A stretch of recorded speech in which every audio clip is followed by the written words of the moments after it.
मुझे माँ चंद्रघटा सुख धाम, पूर्ण कर जो मेरे काम।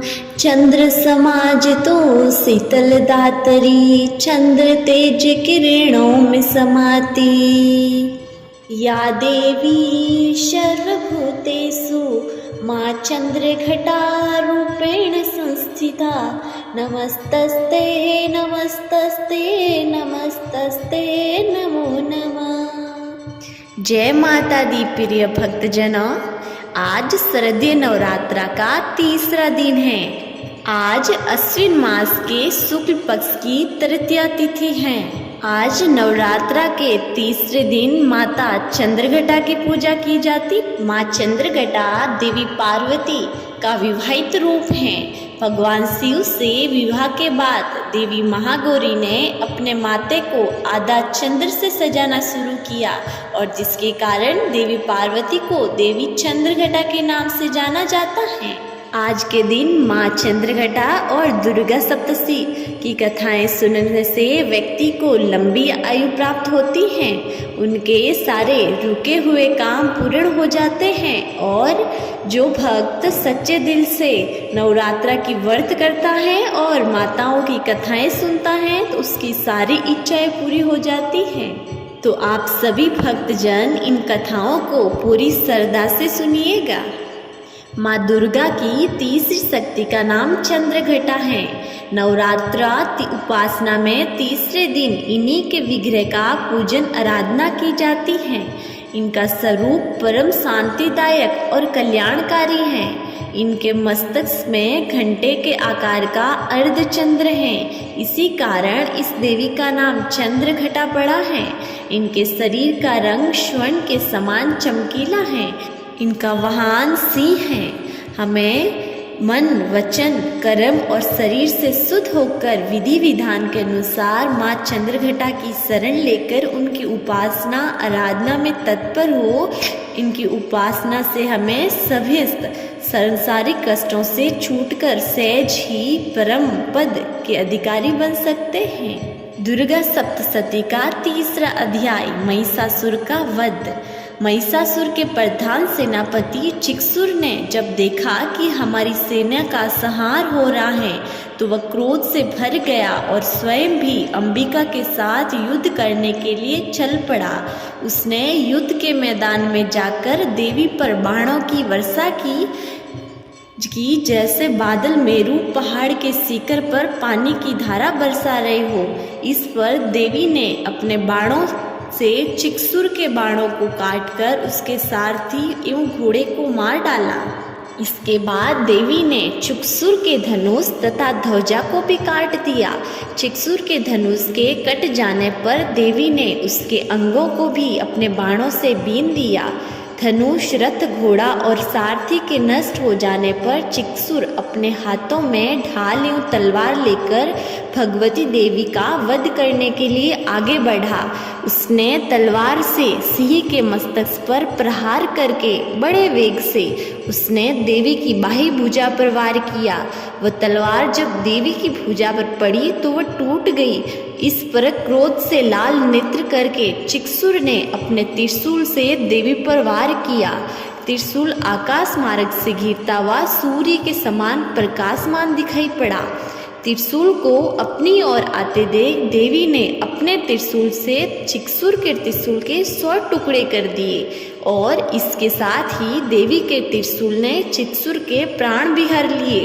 इस प्रकार देवी ने चिक्षुर का अंत कर दिया। चिक्षुर के मरने पर देवताओं का शत्रु चामर दैत्य हाथी पर बैठकर देवी भगवती से युद्ध करने आया। उसने आते ही देवी पर शक्ति का प्रहार किया। इस पर देवी ने अपनी हुंकार से शक्ति को निष्प्रभावी बना दिया। शक्ति को निष्प्रभावी होकर देख चामर ने अत्यंत क्रोधित होकर अपना त्रिशूल देवी भगवती पर फेंका। देवी ने उस त्रिशूल के अपने बाण से टुकड़े टुकड़े कर डाले। इसके बाद देवी का वाहन सिंह उछलकर हाथी पर बैठ गया और चामर से मल्लयुद्ध करने लगा। सिंह ने चामर को हाथी से नीचे जमीन पर फेंक दिया। सिंह बड़े वेग से आकाश की ओर उछला और जब वह पृथ्वी पर वापस आया तो अपने पंजों से चामर का सिर धड़ से अलग कर दिया। क्रोधित देवी ने शीला और वृक्ष आदि के छोटों से उद्रग नामक राक्षस को मार डाला। उसके बाद कराल नामक राक्षस को अपने दांतों, मुक्कों और थप्पड़ों से मार डाला। अब देवी ने गदा के प्रहार से उद्दत नामक दैत्य को भी मार डाला। इसके बाद वास्कल नामक राक्षस का भिंदीपाल से अंत कर दिया। बाणों से ताम्र और अंधक नामक राक्षसों को मौत के घाट उतार दिया। त्रिनेत्रों वाली देवी दुर्गा उर्गाश्य, उर्गवीर्य, महाहनु नाम के राक्षसों को त्रिशूल से मार गिराया। तलवार से बिडाल नामक राक्षस का सिर धड़क से अलग कर दिया। दुर्धर और दुर्मुख राक्षसों को अपने बाणों द्वारा यमलोक पहुंचा दिया। इस प्रकार जब महिषासुर ने देखा कि देवी ने मेरी सेना को यमलोक पहुंचा दिया है तो वह अपने भैंसे का रूप धारण कर देवी के गणों को दुख पहुंचाने लगा। कुछ गणों के मुंह के प्रहार से, कुछ गणों को खुरों से, कुछ गणों को पूंछ मारकर तथा कुछ गणों को सिंगों के प्रहार से चोट पहुंचाई। किसी तेज दौड़कर, किसी को गर्जना करके, किसी को भ्रमण और श्वास की वायु से पृथ्वी पर पटकने लगा। इसके बाद वह देवी के वाहन सिंह को मारने दौड़ा तो देवी को उस पर क्रोध आ गया।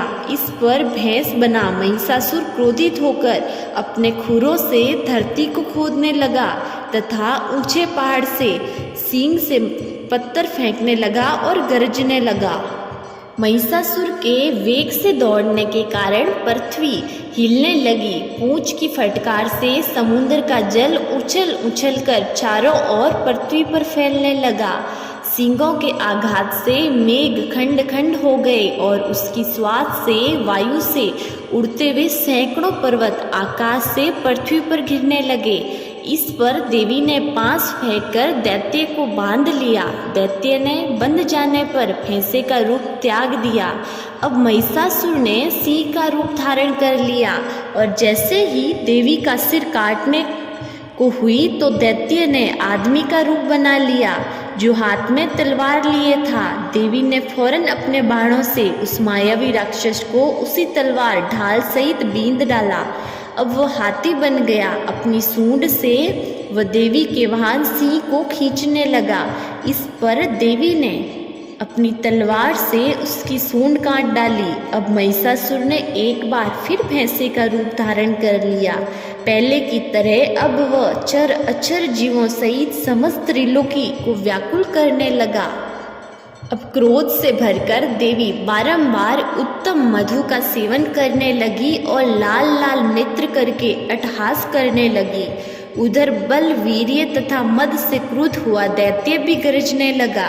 उसने देवी पर अपने सींगों से पर्वत पर फेंकने शुरू कर दिया।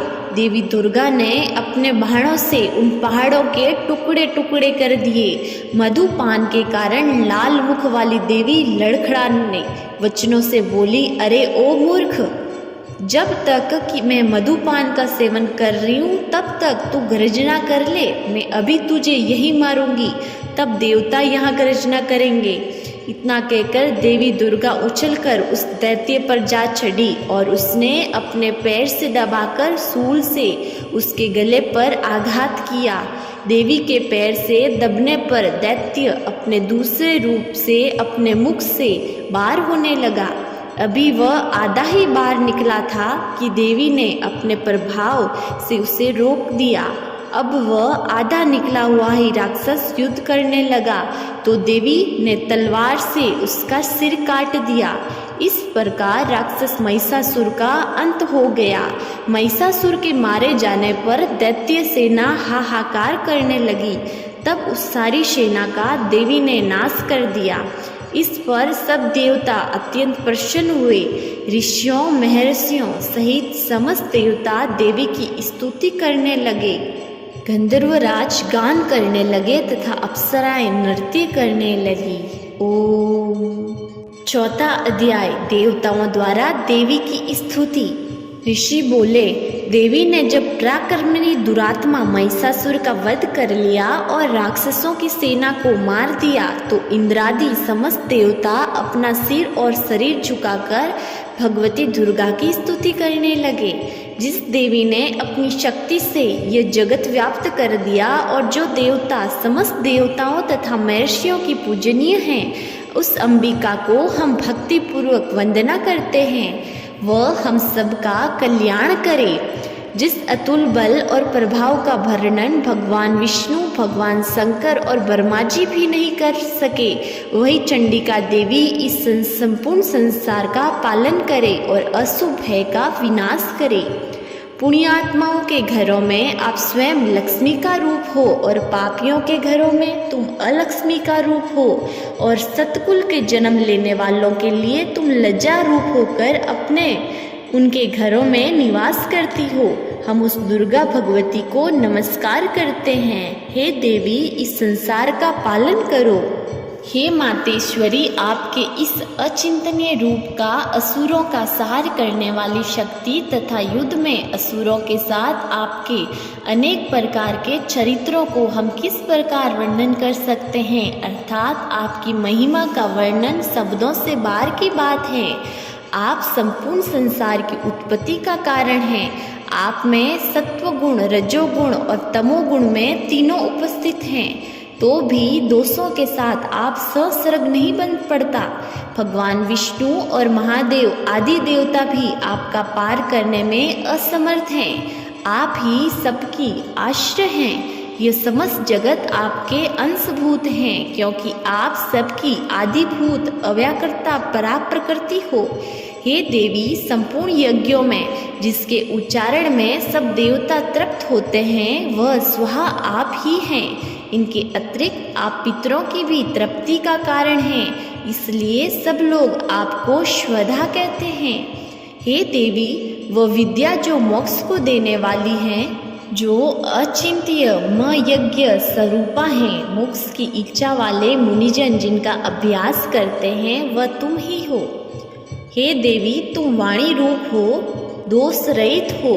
ऋग्वेद तथा यजुर्वेद की एवं उद्गीत और सुंदर पदों के पाठ वाले सामदेव की आश्रय रूप हो। तुम भगवती दुर्गा हो। इस संसार की उत्पत्ति एवं पालन के लिए तुम वार्ता के रूप में प्रकट हुई हो और तुम संपूर्ण विश्व की पीड़ा हरने वाली हो। हे देवी, जिससे समस्त शास्त्रों को जाना जाता है, वह मेधा शक्ति तुम ही हो और दुर्गम भवसागर से पार करने वाली नौका भी तुम ही हो। लक्ष्मी रूप से विष्णु भगवान के हृदय में निवास करने वाली और भगवान महादेव द्वारा सम्मानित गौरी देवी तुम ही हो। हे देवी, मंद मुस्कान वाले निर्मल पूर्ण चंद्रबिंब के समान और उत्तम सुवर्ण की मनोहारी कांति से कमनीय तुम्हारे मुख को देखकर भी महिषासुर क्रोध में भर गया। यह सब बड़े आश्चर्य की बात है। हे देवी, तुम्हारा यही मुख जब क्रोध से भर गया तो उदय काल के चंद्रमा की तरह लाल हो गया और तनी हुई भुवों के कारण आपका विकराल रूप हो गया। उसे देखकर भी महिषासुर के शीघ्र प्राण क्यों नहीं निकल गए, ये बड़े आश्चर्य की बात है। हे देवी, तुम हमारे कल्याण के लिए प्रसन्न होती हो। आपके प्रसन्न होने से इस विश्व का अभ्युदय होता है और जब आप क्रुद्ध हो जाती हो तो कितने ही कुलों का सर्वनाश हो जाता है। यह हमें अभी अभी ज्ञात हुआ जब तुमने महिषासुर की विशाल सेना को देखते ही देखते मार गिराया। हे देवी, आप उन्नति को देने वाली, आप जिस पर प्रसन्न होती हैं वे सभी जगह मान सम्मान पाते हैं, उन्हें ही धन और यश मिलता है। वे अपने धर्म का पालन करते हैं, वे ही रक्षित रहते हैं। वे अपनी पत्नी, अपने बच्चों तथा संबंधियों के साथ प्रसन्न रहते हैं। हे देवी, आपकी कृपा से ही अत्यंत आहत पुण्यात्मा पुरुष अपने धर्म संबंधी कार्य प्रतिदिन निष्पादित करते हैं। आपकी कृपा से ही उन्हें स्वर्ग लाभ मिलता है। इस कारण आप तीनों लोकों में फल देने वाली मानी जाती हैं। हे देवी दुर्गे, आपका स्मरण करने पर आप प्राणियों के भय हरण करने वाली हो। स्वस्थ पुरुष जब आपका स्मरण करते हैं तो आप उन्हें अत्यंत पवित्र बुद्धि प्रदान करती हैं। दरिद्रता सुख और भय हरने वाली है देवी, आप में बढ़ चढ़कर ये कौन इस संसार में। आप ही सबका उपकार करने वाली तथा सर्वदा दयामयी हो। हे देवी, उन असुरों का विनाश करने से संसार में सुख और शांति हो, और ये राक्षस नरक में रहने के निमित्त भले ही पाप करते हो, परंतु युद्ध में मरकर इनको स्वर्ग मिले यह सोचकर ही आप इन राक्षसों का संहार करती हो। हे देवी, संपूर्ण राक्षस आपके केवल देखने मात्र से ही भस्म हो सकते हैं, फिर आपने अस्त्र शस्त्रों से इनका विनाश किया। इसका कारण यही था कि शस्त्र के प्रहार से राक्षसों को भी स्वर्ग प्राप्त हो जाए। इस प्रकार शत्रुओं के लिए आपके विचार कितने उत्तम हैं। हे देवी, आपकी तलवार की उग्र प्रभा पुंज और त्रिशूल की चमक से उन राक्षसों की आंखें फूट जानी चाहिए, परंतु इसका भी एक प्रमुख कारण यह है कि चंद्रमा की किरण के सदृश आपका शीतल मुख उन्हें देख लिया था। हे देवी, आपका शील स्वभाव दुराचारियों के दुष्ट स्वभाव को निवृत्त करने वाला है। आपका रूप अचिंतनीय है, उसकी तुलना किसी से भी नहीं की जा सकती। आपका पराक्रम तो देवताओं के पराक्रम को नष्ट करने वाले राक्षसों के पराक्रम को नष्ट करने वाला है। इस प्रकार आप शत्रुओं पर भी दया करती रहती हो। हे देवी, आपके इस पराक्रम के बराबरी किसी से नहीं की जा सकती। शत्रुओं को भयभीत करने वाला आपका पराक्रम और सुंदर स्वभाव और किसी से भी नहीं है। हृदय में ममतामयी दया और युद्ध क्षेत्र में कठोरता तीनों लोगों में आपसे बढ़कर किसी में नहीं है। हे देवी, युद्ध क्षेत्र में शत्रुओं को मारकर तुमने उन्हें सर्वलोक में स्थान प्रदान किया है। इस तरह आपके तीनों लोकों की रक्षा की है तथा उस उन्मत्त राक्षसों से जो हमें भय था उसको भी दूर किया है। आपको हमारा बारंबार नमस्कार है। हे देवी, त्रिशूल से हमारी रक्षा करो। हे अंबिके, तलवार से हमारी रक्षा करो तथा घंटे की ध्वनि और धनुष के टंकार से हमारी रक्षा करो। हे दुर्गा देवी, चारों दिशाओं उत्तर दक्षिण पूर्व और पश्चिम में अपने त्रिशूल को घुमाकर हमारी रक्षा करो। हे माते, तीनों लोकों में जो आपके सौम्य रूप हैं तथा असौम्य रूप हैं उनसे हमारी रक्षा करो एवं इस पृथ्वी की भी रक्षा करो। हे अंबिके, आपके हाथों में जो खड्ग शूल और गदा आदि शस्त्र शोभायमान हैं उनके द्वारा हमारी रक्षा करो। ऋषि बोले, इस प्रकार सब देवताओं ने जगत माता भगवती की स्तुति की और नंदनवन के पुष्पों तथा गंध अनुलेपनों द्वारा उनका पूजन किया। सभी देवताओं ने भक्तिपूर्वक दिव्य धूपों द्वारा अर्चना की, फिर प्रणाम किया। तब देवी दुर्गा प्रसन्न होकर उन देवताओं से बोली, हे देवताओं, तुम सब लोग जिस वस्तु की अभिलाषा रखते हो मुझसे मांग लो। देवता बोले, भगवती ने हमारी सब इच्छाएं पूर्ण कर दी, अब हमें कुछ नहीं चाहिए। हमारा शत्रु महिषासुर मारा गया। हे महेश्वरी, इतने पर भी यदि आप हमें कुछ और वर देना चाहती हैं तो जब जब हम आपको स्मरण करें तब तब आप दर्शन देकर हम लोगों के महान संकट दूर कर दिया करें। हे मातेश्वरी, जो भी मनुष्य इन स्तुतियों द्वारा आपकी स्तुति करे उसे वित्त समृद्धि और वैभव देने के साथ ही उसकी धन और स्त्री आदि संपत्ति को बढ़ाने के लिए आप सदा हम पर प्रसन्न रहें। ऋषि बोले, हे राजन, देवताओं ने जब संसार के लिए तथा अपने लिए इस भांति प्रसन्न किया तो देवी तथास्तु कहकर अंतर्ध्यान हो गई। हे राजा, जिस प्रकार तीनों लोगों का हित चाहने वाली वह भगवती देवी देवताओं के शरीर से उत्पन्न हुई वह सारा वृत्तांत मैंने तुमसे कह दिया है। इसके पश्चात दुष्ट असुरों तथा शुभ निशुभ का वध करने के लिए तथा संसार की रक्षा के लिए और देवताओं की रक्षा करने के लिए देवी उत्पन्न हुई। वह सब कथा मैं तुम्हें सुनाता हूँ, इसलिए तुम ध्यान से सुनो। ओम। तो प्रिय भक्तजनों, ये था नवरात्रा का तीसरे दिन दुर्गा सप्तशती के पाठ। मुझे पूरी उम्मीद है आपको समझ में भी आए हैं और आपने इसको पूरा प्रेम से सुना है। अगर आपको पसंद आया है वीडियो तो लाइक कीजिएगा और हाँ, चैनल को सब्सक्राइब करना मत भूलिएगा। कमेंट में लिखिए जय माता जी रीसा।